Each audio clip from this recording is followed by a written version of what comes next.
Welcome to the STARS program, seniors taking active roles in society. And now, here's your host, ANITA FINLEY. As you all know, we have a lot of authors on our show. I guess it's because I love authors. I love to read their books, and sometimes the books are more unusual than others. We've had a lot on the Holocaust, and we've had a lot in the military, but I love what Barbara Fox has done. It's, I guess you'd almost call it a flick, right? A gal flick, something like that, right? Oh, are you asking me? Yeah. No, that's right. We're on now. I just wanted to ask you. Oh, I guess it would be what was known as a chick flick. Right. But a lot of men have read it too, and they said it was interesting to get a different viewpoint. Yeah, it is. So, what made you think? I know you've written other things, but what made you decide on this one?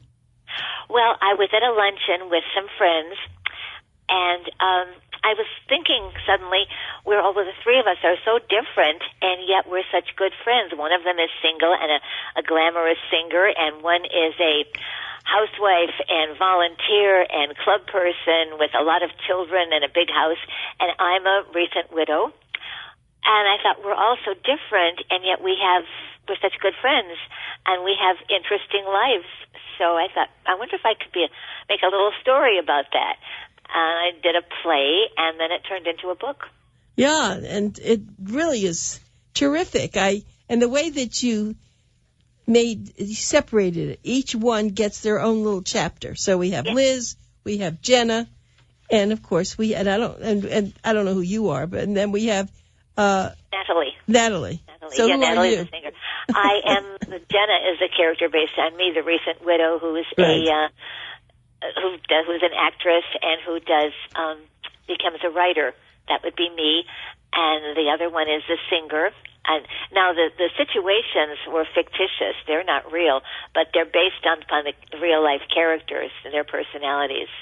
Yeah, and it's really cute. So they do a couple of wild things in a way, and sometimes they learn from them, especially if you're getting on the internet. And you all did you really have lunch was it once a week? No. No, but we do see each other quite frequently at different luncheons or meetings or parties, but it isn't a weekly thing. That's part of the fiction part. Okay. That's the fiction part. Right. But if you had a problem, would you call the other person and talk to them, or you had other friends that you didn't write about, like family members, but these friends were doing all the same things you were. That's probably why they were so close, weren't they? Well, these are special, because we've known each other for many years. We've gone through, deaths and traveling and moving and career changes. And so, they are the ones who I would probably call first if I had a problem. Or if I had good news to share, too. Right. So, okay, so what's your advice for people like you who have maybe in the same kind of circumstances and they want to write a book? What would you tell them to do? Book? Right, well, they want to write a book. I don't know. I guess they always say you should write about what you know. Now, I find when I start out, the character kind of takes over. Like when I started, I didn't know that Natalie, the singer, was going to have a romance and have to make a decision about whether she wanted to change her life and get married. And I didn't know that Liz, the housewife, was suddenly going to have to move to another country and start a new career there. These things just kind of evolve as I began writing about the characters. Yeah. That's what happens when you write. Yeah, that's right. That's what happens when you write. But it was a great idea for you to use the three women because we all think of Sex in the City. And when I was reading this, it made me think a little bit of it. It wasn't as sexy, but that was a great show, wasn't it? Oh, it was one. It was about the four friends, or right. The three friends, yeah. But they were younger. They were younger. Yes. That was the point of Act 2 for 3, is that these women are 70 plus, right? And they're still doing exciting and new things. They're adapting to changes. Sometimes you think, I'm 70, my life is over, I've done it all. But that's not true. There's always something new happening if you're open to it. Yeah, that's a very good point, Barbara. You're very good about all this. So before I forget, I know you've written some other books. Why don't you just share those for 1 minute before we keep going? I mostly write mysteries. I wrote Murder in the Inn, and then I wrote Another Murder in the Inn, and then I did Murder in Another Inn, which might show a lack of imagination. But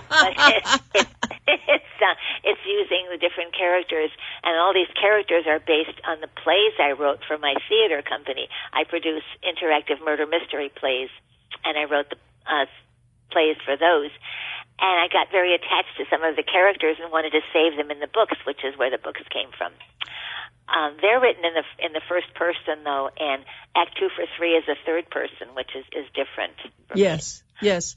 So, do you actually do the play? Do you actually do those as theater? I mean, do you still do that? Yes, I do the interactive murder mystery plays for corporate and private events, and I also do some public shows. So they're great. They're good for fundraisers, or they're good for socializing for singles groups. They're just fun shows. The action happens in the middle of the audience, and there's nothing violent or scary about them. They're mostly mystery comedies. I'm also writing a play now about two women who are friends, and this is a new endeavor. The two women are friends, and they have different adventures together, and one of them is solving a mystery. So that's my new project. So let's go way, way back when you were in high school. Did you have a talent to do this? I always loved writing, yes. That way back, even further than that, in grammar school. My very first story was I Have a Doll. Her name is Carolyn. I love her. I wrote that when I was 5 years old. Really? And my teacher said, "Oh, you should be a writer." And I thought, good idea. Well, that is terrific. So you always had, it takes a great imagination, though, doesn't it, to do that? I guess it does. I think you have to be able to see stories in everyday things that happen. I mean, I do that all the time. I can be at a supermarket or at a restaurant, and I'll think, this would be a good setting for a story, and that would be an interesting character over there. Kind of goes from there. Right. One thing, just jumping into your Act 2 for 3 book again, I love how you have, at the end of a chapter, you'll say, things to do today.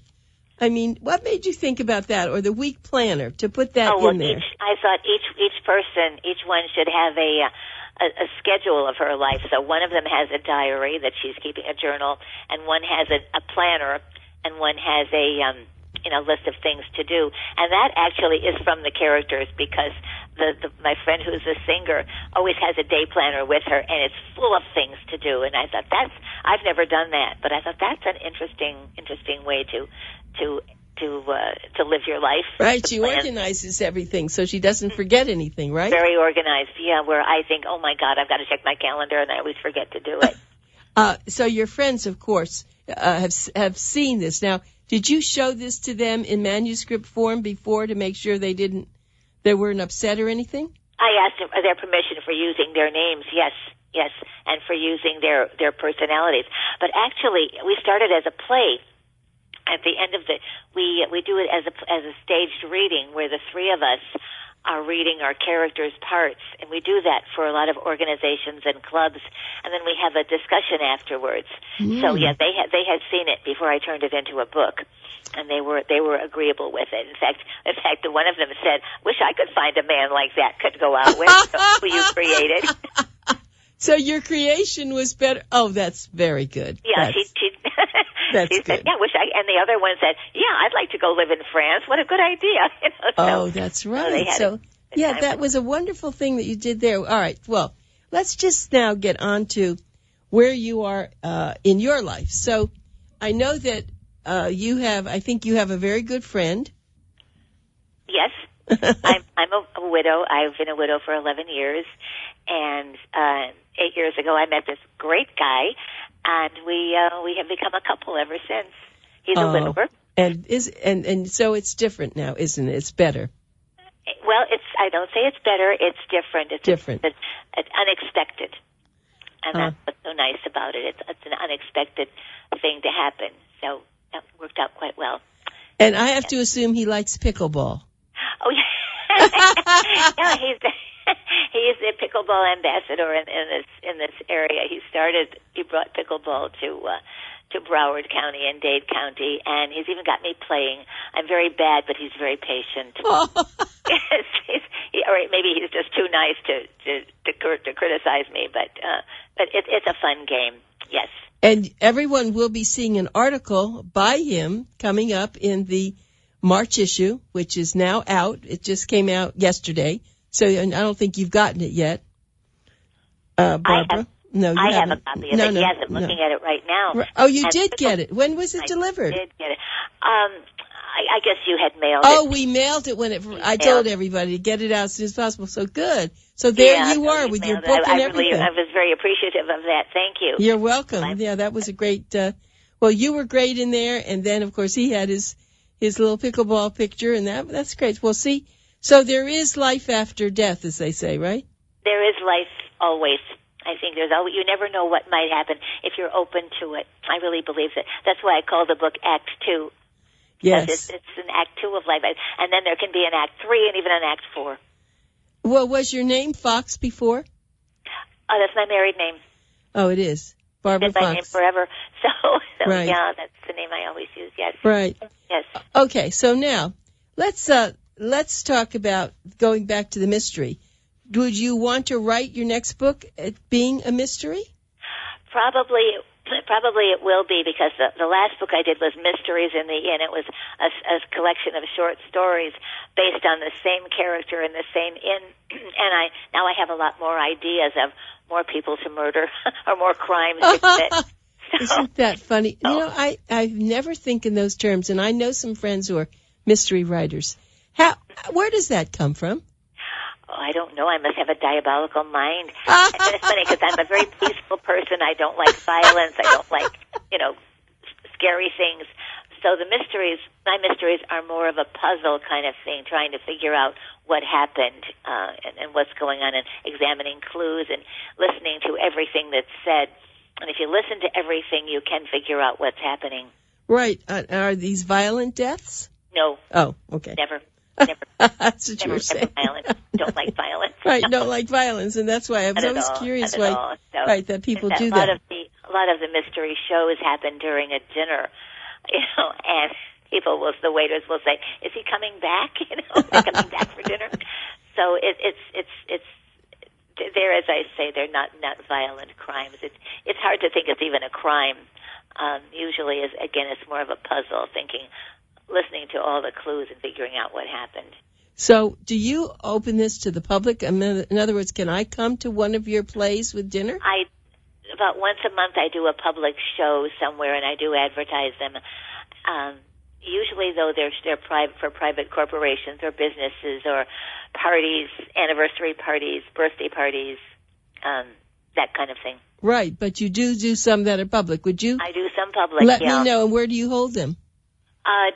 Different venues around the area, different theaters. The theater I used to work at just closed, so I'm kind of looking for another venue right now. Sometimes restaurants like to have a murder mystery featured, so I'm kind of looking for a place now to do some shows. Any ideas? Maybe. We have to talk about that. Maybe I can help find something for you, because I think it's I have never been to one. I know there is something. No, I don't know. Maybe I have, but I think there is something. I was thinking about, there's a train over in the west coast of Florida. Oh, yeah, I've been on that. How is that? That's how I started in Washington, really? D.C. In 1986, I started doing shows. I lived in Washington, D.C. at the time, and I started doing shows from Washington to New York and from Washington to Atlantic City. And I used to say, we kill them on the way up and solve it on the way back. So you did it on a train? Oh, yeah, for years. On first of all, a private Art Deco train, and then on an Amtrak train. We would charter one whole car. And as I say, we'd kill them on the way up, have that to begin, and then have about 5 or 6 hours in the location, and then come back and solve it on the way back. It was so much fun. You're quite a whiz. I didn't realize that. I'd like to really stay in touch with you, and again, you should let me know when you're going to do your next one. I certainly will. The shows, I'll tell you, are kind of fun. I have a new thing now that I do where I give people in the audience parts to read as I act out the story. So the audience becomes the characters too, and they pop up and read their part. It's so much fun. It's like a live game of Clue. Okay, and about how many people can you handle in a one of those I've shows? done the shows for as many as 300 people and as few as 10. It just varies. They're very flexible shows. Barbara, you are something. I'm so thrilled, and here we have your book. And so let's just get back to your book, because I think this is something everyone should have this book, because it's small. It's small, it goes fast, but it's chock full of fun, I have to tell you. And you can get it at Amazon.com. It's Act 2 for 3 by Barbara Fox. And you really will love this. And, of course, you'll just now be getting your March issue. Be sure to read the review. But it is a perfect little book to give. Sometimes you have a friend that has a birthday or there's a little anniversary or something you don't know what to buy. Don't buy the flowers. Just buy this little book and give it to them. I think that they'll love it, even if they're a couple. It's fun, right? I thank you very much, yes. I can also go to my website, booksbybarbara.com, and order the books there. Okay. There. Booksbybarbara.com, right? That's a good thing. Right. And so what we're going to do now is talk about the women. It's funny. I bought a book recently for a friend of mine, and I know you remember it. It was Men Are From Mars and Women Are From Venus. Yes. Venus, right? Yes. I bought it because she does not understand her husband. Oh. And I thought that she would understand it. But now that was a really good book. I'll never forget it. Did you enjoy it? I did. And I found myself shaking my head saying, that's right. Right. And we need the men to read it too so that they understand, right? Mm-hmm. Both ways. Okay. So it's important now that we talk about, tell us what we would learn from Liz.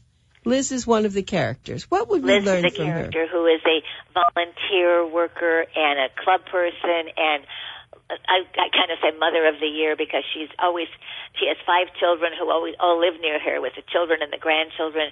And I think we can learn from her is that even though she was set in her life, completely, she was willing to pick up and follow her husband to France because he said, we're leaving in 2 weeks. And she said, I need 2 months at least. He said, no, we're leaving. And she was able to do it. And then she was able to move to a new country and start a new career, even though she didn't speak any French. So she was open to, because at first she said she wanted to go home and she was miserable, but then she kind of made friends with other people in the apartment and she put herself out and she had a new career. Yeah, and she was over 70. Isn't that super? See, mm-hmm. I think that you are I hear such positivity from you, and that's really, I believe, the key. You have this marvelous attitude of, yes, I can. Yes, I can. Yeah. Or this is kind of, I have one life, so live it the best way you can. Make it, anything is possible. Yep. Do you have a family? I do. I have 4 grown children, and I have 5 grandchildren, but none of them live here. They all live far away. For heaven's sakes, that's really, so you had 4 children in your first marriage, mm-hmm. and they've all, married, I guess, or some, and you have grandchildren. Yes, they're all married. They all live in Texas and California and France. Oh, in France, right. My son lives in France, which is, I describe a hotel in France, and it's a hotel I stayed in when I visited him. And so how often do you all see each other? A couple times a year. We email all the time, and mm-hmm. we talk on the phone all the time, and it's just how life is. I've never lived near them. We lived in Washington D.C., and one by one they moved away, and then we thought, well, why are we here? Why don't we go live in beautiful Florida near the beach? So we did. Right. Smart. That was really. How long were you married the first time? Oh, can you believe? Over 40 years. Right. Yeah. And so. You never wrote a book about that, though, did you, or anything? I did. I wrote, right after my husband died, I started keeping a journal of my feelings, and I turned it into a book called Widowpedia. Oh, I saw the Widowpedia. I didn't see the book, but that was a great name. What was that about? It's a fictionalized version of my life as a widow. And I told my kids, if anything seems difficult to read, that's the fiction part. And it was just how I adapted to living alone, because growing up in the 50s, as I did, and then getting married right out of I went to college, got married. I never had lived alone until my husband passed away, and it was a huge adjustment. Suddenly there's nobody who cares what I'm doing. Yes. So I turned it into a book, and it did pretty well. It's also on Amazon. Right. Wikipedia. I'm sorry. Yeah, Widowpedia. Widowpedia. Right, that name. Widowpedia, Great, yeah. clever name, really. I guess I should get that book, too. That could be very appropriate for me. So I think I'm in admiration for you. I just have to tell you that, Barbara. I want to just mention one more thing with Sure. Act 2 for 3. It's also an audio book. I did the narration myself. Oh, really? Yeah, so it's also available in audio. So And how do you get that? Do you have to get that from Amazon or go to yours? It's also on Amazon. Mm-hmm. Okay, so you just plug it in and you can hear it. And I love when the author reads the book. That was a really unusual thing for me to do. I had never done a narration before, and I found it so exciting to be doing it. But it's very difficult. It's harder than I thought. Right. To read constantly and to never make a mistake. Yeah, but you took breaths. I mean, you stopped and then you started again, didn't you? Oh, yeah. We started. I did 2-hour segments. But even so, it's hard to do because to keep going and never say or oh or right. Or stop. Right. But anyway, it is available. Oh, well, that's a very good thing for people to know. Some people just, your vision isn't as good, and this way you could listen to it. But I do so much want everyone to read this. I loved it when I got it to see, and I said, she's really smart. She really did things that were different. The 6 months later, you did have a gap there. Mm-hmm. And that was to see where everybody was after they all got together and made some of the comments to one another. Right. So did you get online when you first were a widow? Not right away, but I did try internet dating. I did. And how did that work? As long as you realize you're just going out for a coffee or for dinner, you're not looking for a big romance, it's fun if you think of it that way. Uh-huh. And a lot of the situations in Act 2 for 3 really happened. You meet all kind of people, and as long as I say you're not taking it really seriously, you're not looking for the love of your life, although it could happen, it's kind of a fun thing to do as long as you're sensible and careful about it. And as a woman, do the men understand that also, that it's just for company and not maybe anything else? I don't know. I don't know. Some of them think it's for more than that, but that's the ones you have your coffee and you say it was very nice. Oh, wait. That's why what they always say, the standard advice is you never have them pick you up at your home. You drive your car and you meet people places, and that's the standard thing that everybody should do. Right. So there's no commitment if you don't want a commitment, right? You don't know. And I said my character Jenna in the book, and I would put a note on my refrigerator if I went out with somebody. I would say where I was going and the dating site and the date and the time. So if I was murdered, they would be a little, So, but it never happened. And just check it off when you get home. And tell me, do people lie? I mean, did you put your age and did you lie about anything? No, not really. The age range is what people usually do. Some people do. Some of the men do. It's funny. They post a picture and they don't look anything like it. Post a picture from 10 or 15 years ago, but I guess everybody does that. If you take it with a grain of salt. My. But again, if you take it as just this is an hour out of my life, it could be fun. If it's not fun, I'll go away. It works. It works. Oh, you are just a great interview. I have to tell you, Barbara, your book really opened up a lot for me, specifically with your murder mystery shows. I'm very interested in that. And you do think I should take that train in the West Florida? It's fun. It's my competition, but I think you should. Yeah, well, I'm here for you. I'm going to do that, but I'd like to try that one time. It's fun to do. I did it, of course. It's in Fort Myers. Right. And so I guess you stay somewhere when you go there, and then you get on the train. I don't know how that works. I guess you could stay overnight. Yourself, you could stay overnight. Oh, for me, yeah. Yeah, that's what I'm saying, and then you just do that. But that's really nice. So what do you, other than pickleball, what do you and your new friend do a lot of? Do you like to travel? We do travel. We do a lot of cruises. We love the beach and the pool and pickleball. Yeah, of course we play pickleball. I'm a line dancer. He is not a dancer. Oh. But I forgive him for that. But I love line dancing, too. I dance several times a week. And keeps you in shape, doesn't it? I get, that's what they say, yeah. I never think of it as exercise, but I guess it really is. And as I said, we love the beach. We love walking on the boardwalk in Hollywood. We like to eat, go out to eat, movies, theater, a lot of standard things. It's the most important thing, I think, is that you have someone to go out with. Since my husband passed away, it's funny, I never looked before at couples. Now I look at couples all the time. Isn't that strange? Yeah. And I find, too, if they're not talking to each other, I want to go over and say, hey, right. Wake up, talk to each other, enjoy each other. You don't know how long you're going to have. That's great. Yeah.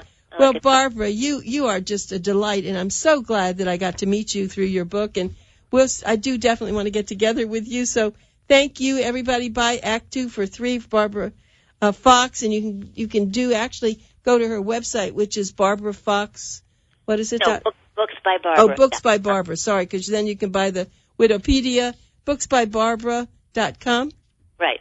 Or you can, of course, always go put her name in and go to, Amazon. Yeah, right. Amazon if you want to do that, but why not? Just go to her book and get to meet her somehow, and maybe she'll.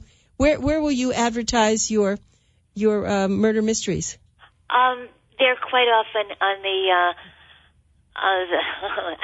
My mind just went blank for a minute. It's okay. A Showtime or something, huh? On the Cultural Connection, or sometimes they're listed in the events of the day in places. Okay. In the newspaper. Well, I'm going to be a big talker for you, so I'll be talking to you again, and I thank you so much. Hopefully, I'll see you on Saturday. Thank you for having me, It's Anita. a pleasure, Barbara. Bye. Bye.